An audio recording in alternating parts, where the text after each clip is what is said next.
know that feeling when you finish a game and just sit there, credits rolling, controller on your lap, you're staring at a black screen like you just said goodbye to a friend you will never see again. That was this list is. The RPGs I would genuinely, not exaggerating, not for YouTube, erase from my brain just to experience them fresh. These are the ones that hit so hard they rewired something in me. And if you played any of these, you already know exactly what I mean. Let's get into it.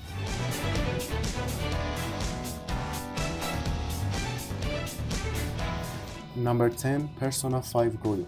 We are starting at number 10 with Persona 5 Royal, and if you never played a Persona game, the elevator pitch is you are a high school student by day and a phantom thief who shoots demons in the face by night.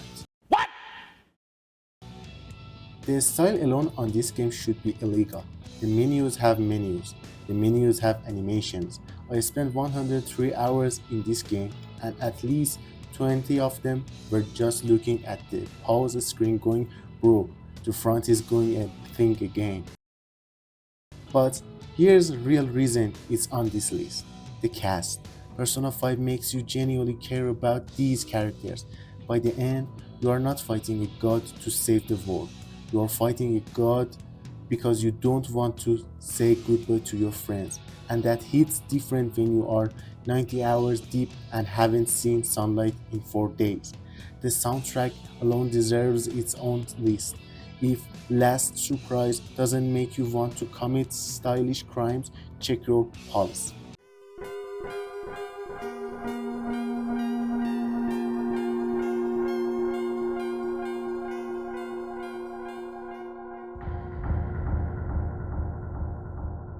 Number 9, Undertale, the game that tricked everyone. In 2050, a solo developer named Toby Fox released a game that looked like it was drawn in MS Paint by a talented 4th grader, and it proceeded to emotionally destroy everyone who played it. The hook is simple.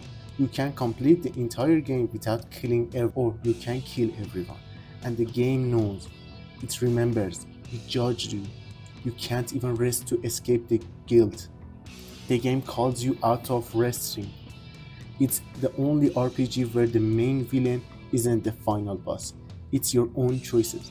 Also, sans exist. If you know, you know. If you don't know, stay innocent. Don't do the Kenakit route. I'm warning you. I'm literally warning you right now in a YouTube video. Don't do it.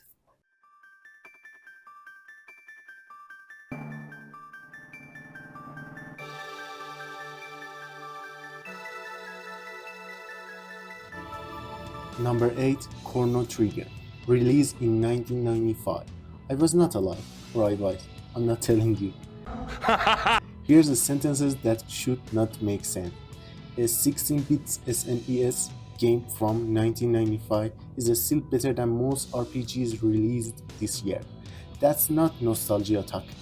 That's 13 different endings, a combat system that lets you combine characters' abilities, and a story where your actions actually change the future. The dream team behind this game is absurd. The creator of Final Fantasy, the creator of Dragon Quest, the creator of Dragon Ball. They made a supergroup and dropped the greatest JRPG of all time.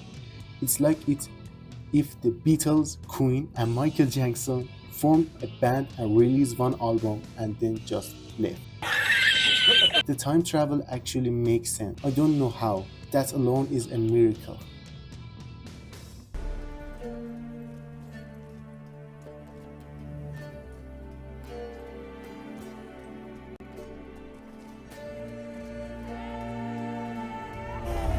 Number 7, The Witcher 3. And yes, I can hear the comments already, only number 7.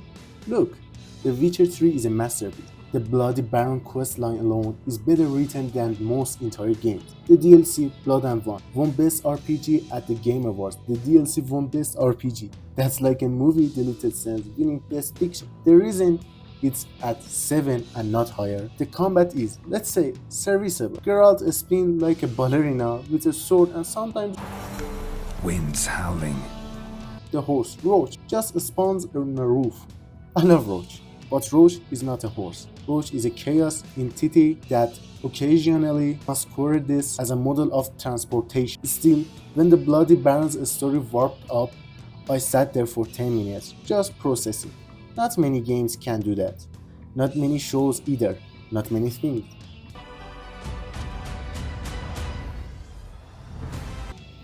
Number 6, the Mass Effect trilogy. And yes, I'm cheating by putting 3 games in a one slot.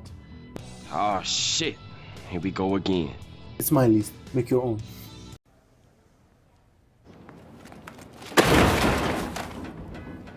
Mass Effect is the only game series where I genuinely felt like I had a family in space. Garrus, my brother, Tali, Rex, I would follow him into an actual battle. And the Mako, look, we don't talk about the Mako. The Mako handles like a shopping cart full of bricks and we'll all agree to pretend that's fine. The suicide mission is Mass Effect 2 in the greatest final mission in gaming history. Everyone can die, everyone including you. Yeah, boy. And it's all comes down the decisions you made across 30 hours. You sent the wrong teammate through the vents, dead. Wrong person leading the second squad, dead. You didn't do their loyalty mission, dead. It's the only game that made me reload a save because I felt actual guilt. Not because I wanted a better outcome, because I felt guilt. Own blood.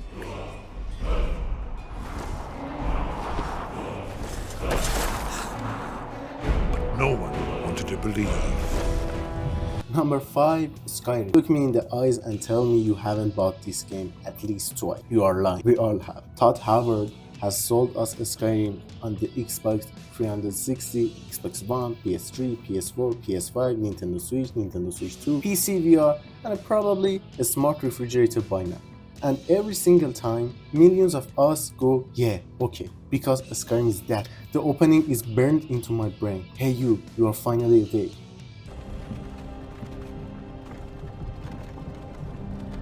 Hey, you're finally awake. You were trying to cross the border, right?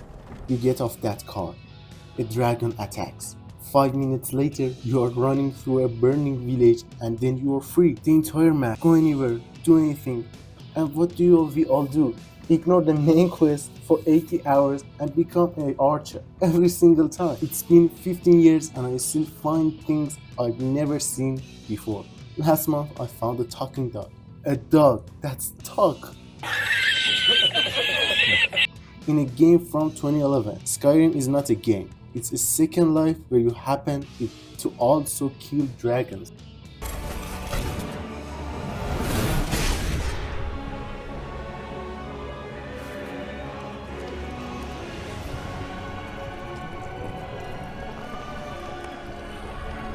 But there would be no victor. Number 4, Elden Ring. Or as I call it, what if Dark Souls but make it beautiful and also there's a horse. Oh, my back.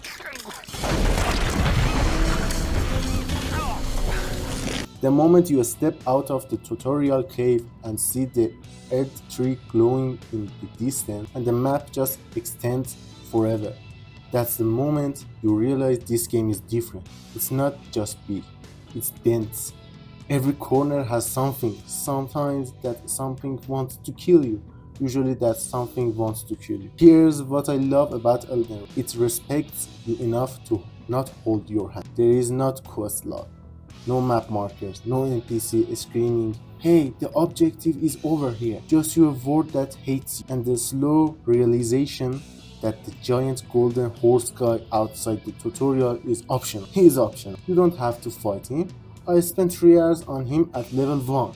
3 hours, optional. But when you win, when you finally take down Malena after 47 attempts, that feeling is what this whole list is about. Pure, uncut. I'm a golden god energy. Beyond the edge of reality lies a story of ultimate conquest, a story of war and friendship, A story of a love that can never be, and a hatred that always was. And now, the most anticipated epic adventure of the year will never come to a theater near you. Final Fantasy Number VII. 3. Final Fantasy VII. The original. Yes, I know the remix is incredible. Yes, I played it. We are talking about the 1997 version, with the polygon characters that look like they're made of Legos. Final Fantasy VII didn't just define RPGs, it defined an entire generation of games. This game made JRPGs mainstream in the West. Without Final Fantasy VII, half the games on this list probably don't get localized. The story is insane when you actually think about it. You start as an eco-terrorist trying to blow up a power plant and end up fighting world-ending meteors summoned by a man with mommy issues who has a sword longer than his entire body. And it works. It works because the characters are so good. Cloud's identity crisis, Tifa's quiet strength, Barrett's ness. And then that sense. If you know, you know. If you don't know, I'm not spoiling a 20 years old game for you, but I will say this. No game before or since has made me feel that way that moment made me feel. The music is stopping, the material bouncing, the white sense. I'm still not over it. None of us are.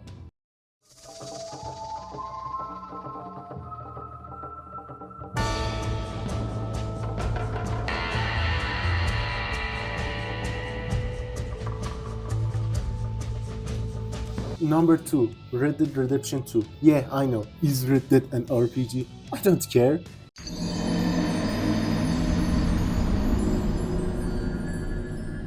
It has stats, choices, and I cried at them. It's on the list. Arthur Morgan is not a video game character. Arthur Morgan is a person who happened to exist inside a video game. By the end of these 60 hours journey, I know him better than I know some members of my actual family. I cared about his honor. I made decisions based on what Arthur would do, not what I would do. That's not gameplay, that's method acting. The world is so detailed, its borders and absurd. Your horse testicles shrink is cold weather. That's a real thing in the game. Someone at Rockstar coded horse anatomy thermodynamics. And honestly, it adds to the immersion. I spend hours just riding through the countryside, hunting, fishing, sitting at campfires. There's more peace in Red Dead Redemption 2 than in real life. The ending. Always was a good thief. That you was. Yeah, get out of here.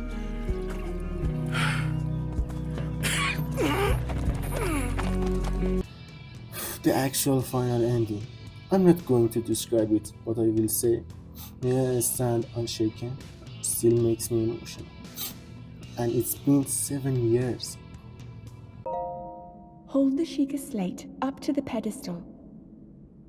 That will show you the way.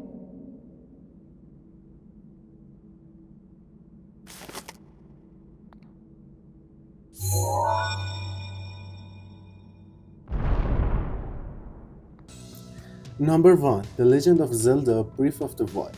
And here's why. There is a moment in the first 5 minutes of Breath of the Wild where you walk out of the cave, the camera pulls back, and you see the entire kingdom spread out before you. Mountains, forests, volcanoes, deserts, and the game whispers something that no game had whispered before. Go.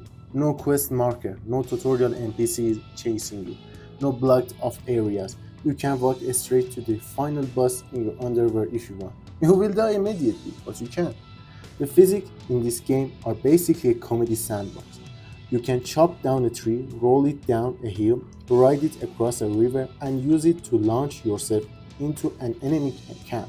That's not a script sequence, that's just Tuesday in Kingdom.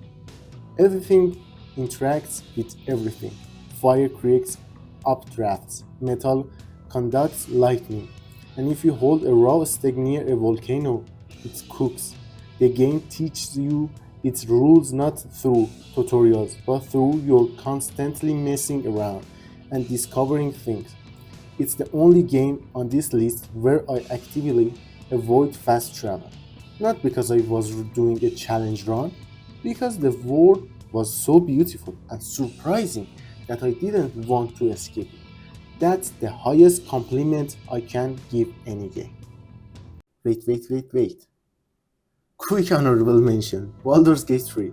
There is a reason I'm not ranking it the top 10. I'm still playing it. I'm 40 hours in and I think I've seen maybe 30% of what this game has to offer.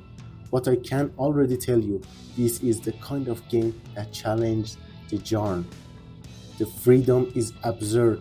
You can talk your way out of everything or fight everything. And this is a real magic. Do something the developers didn't plan for.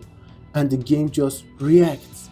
It's Dungeons and Dragons without needing friends or escalating conflicts, which honestly is Dungeons and Dragons at its best. Showtime. So that's the list. Persona 5, Undertale, Chrono Trigger, The Witcher 3, Mass Effect, Skyrim, Elden Ring. Let me read. Final Fantasy VII, Red Dead Redemption 2, and Zelda Breath of the Wild. Plus, Baldur's Gate 3 lurking in the wings. Some of these picks are going to make you furious. Good. That's the point. What RPG would you erase from your brain to play fresh? Drop it in the comments, and if I missed your favorite, defend it.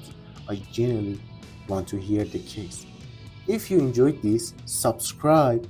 We do this kind of stuff every week.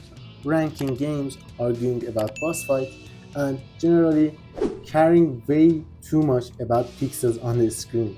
See you in the next one.